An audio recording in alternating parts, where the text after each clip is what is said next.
ઓમ નમો નારાયણ. હું અરુણાબેન પી ગોસ્વામી સુરતથી તમારું સ્વાગત કરું છું અરુસ કિચનમાં. આજે આપણે બનાવશું મગની દાળના ઉત્તપમ. મગની દાળના ઉત્તપમ બનાવવા માટે આપણે આ પલાળેલી મગની દાળ લીધી છે, જે 2 કપ છે.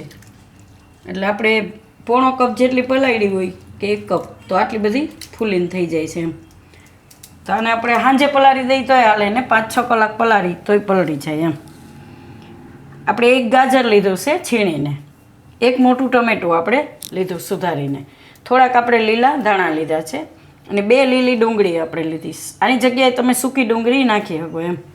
અને આદુને મરચાં લીધા છે આપણે, થોડોક આદુનો ટુકડો અને 3 થી 4 મરચાં. અને આ આપણે ધાણા લીધા આખા ડાઠિયા હાથે, અને આપણે પીસવામાં નાખશું એમ. 3 ચમચી આપણે ચોખાનો લોટ લીધો છે.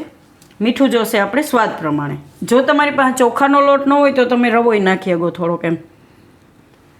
આપણે સાંભાર મસાલો લીધો છે 1/2 ચમચીનો, 1/2 ચમચી આપણે તીખાની ભૂકી મરી પાવડર લીધો છે. તેલ જોશે આપણે, અને પાણી જરૂર પડે એ પ્રમાણે એમ. તો પહેલાં આપણે આ દાળને પીસી લેવું. તો આમાંથી આપણે પાણી કાઢી નાખ્યું છે, અને ફોતરા તો આપણે રહેવા જ દીધા છે. તો આને આપણે મિક્સર જારમાં લઈ લેવું.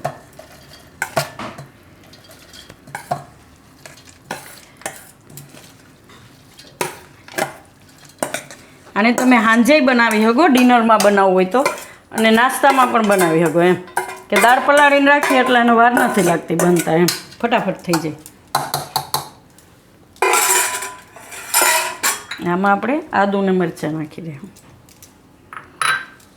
અને આ આપણે ધાણા નાખી દેવું. બધા દાળ આપણે ડાળખા હાથે જ લીધા છે એમ. તો આને આપણે પીસી લેવું. આને આપણે પીસી લીધું છે આ રીતે એકદમ સરસ. આપણે લીલા ધાણા અને બધું નાખ્યું એટલે કલર એકદમ સરસ આવ્યો, અને હેલ્ધી રેસીપી એમ. છોકરાઓને આપણે બનાવીને ખવડાવી શકીએ એમ.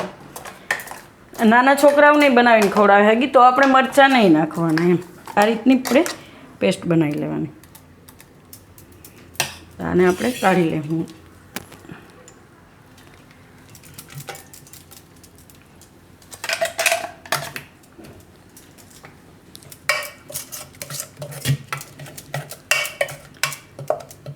તો આમાં આપણે હવે આ ચોખાનો લોટ નાખી દઈશું.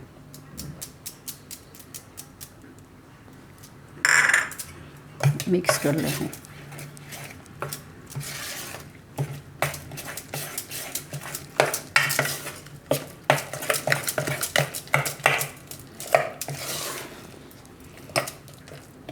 થોડુંક આપણે મીઠું નાખી દઈશું.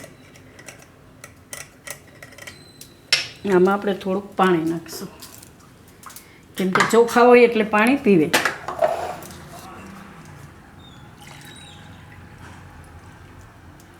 આમાં નાખી દે.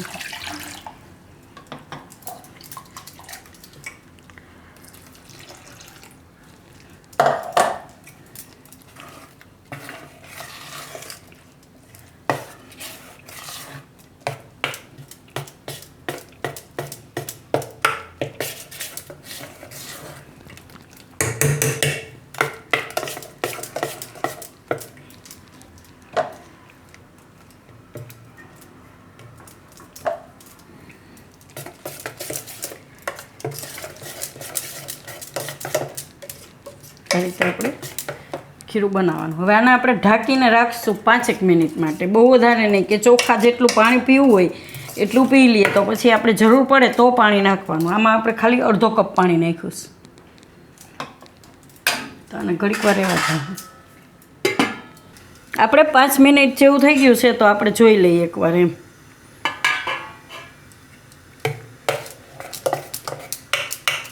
તો આપણું ખીરું એકદમ સરસ થઈ ગયું છે. આ રીતનું જ જોઈએ આપણે એમ.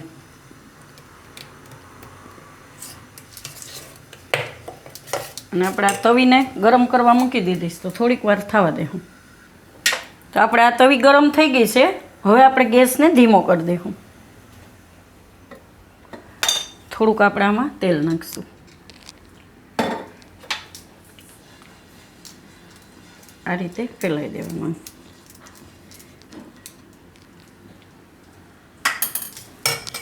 તો હવે આપણે આમાંથી બનાવશું. તો જે સાઈઝનું આપણે બનાવવું હોય એ પ્રમાણે આપણે ખીરું લેવાનું એમ. આપણે આમાં 1.5 ચમચા જેટલું નાખશું અને ફેલાવી લઈશું આ રીતે.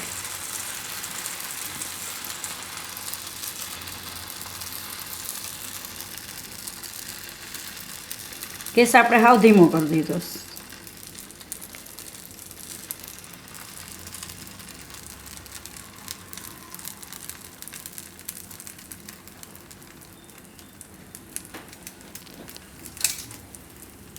હવે આપણે આમાં ઉપર પેલા ગાજર નાખીશું આ રીતે.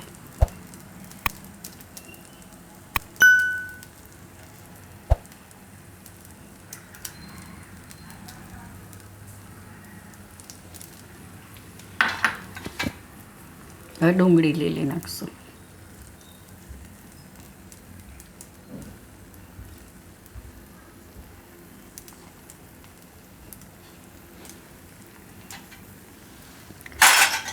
ટમેટા નાખશું.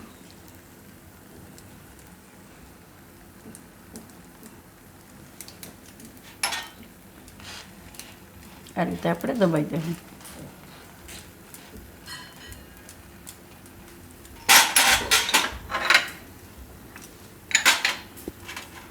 થોડાક લીલા ધાણા નાખશું.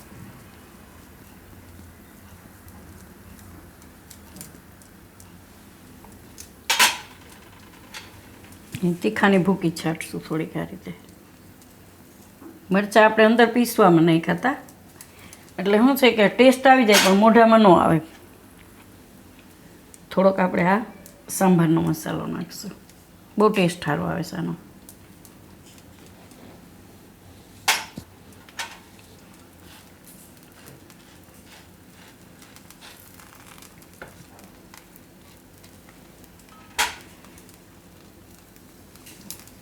તો થોડીક વાર આને આપણે પાકવા દેવું. સાઈડમાં થોડુંક આપણે તેલ નાખી દઉં.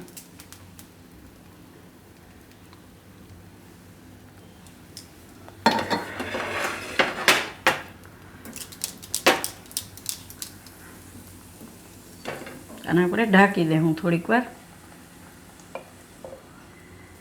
અને પાકવા દેવું 2 થી 3 મિનિટ. તો આપણે 3 મિનિટ જેવું થયું છે, તો આપણે હવે જોઈ લઈએ.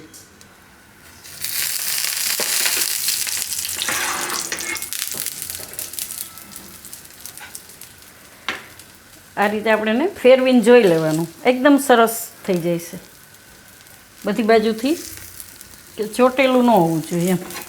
આ રીતે હવે આને આપણે બીજી બાજુ ફેરવી લેવું. એકદમ મસ્ત શેકાઈ ગયું છે. તો થોડુંક તેલ આપણે નાખીશું.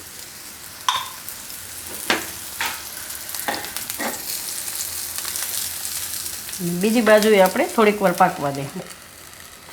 હવે ઢાંકી નહીં તો કંઈ વાંધો નહીં, આમાં આપણે પાકવા દઈએ. એકદમ સરસ પાકી ગયું છે. આને આપણે હવે બીજી બાજુ આ રીતે ફેરવી લેવું.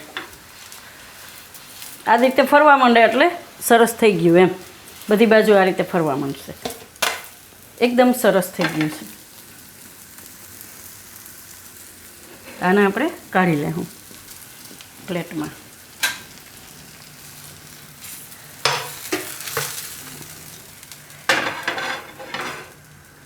તો આમાં હજી બીજું આપણે આ રીતે બનાવી લેવું.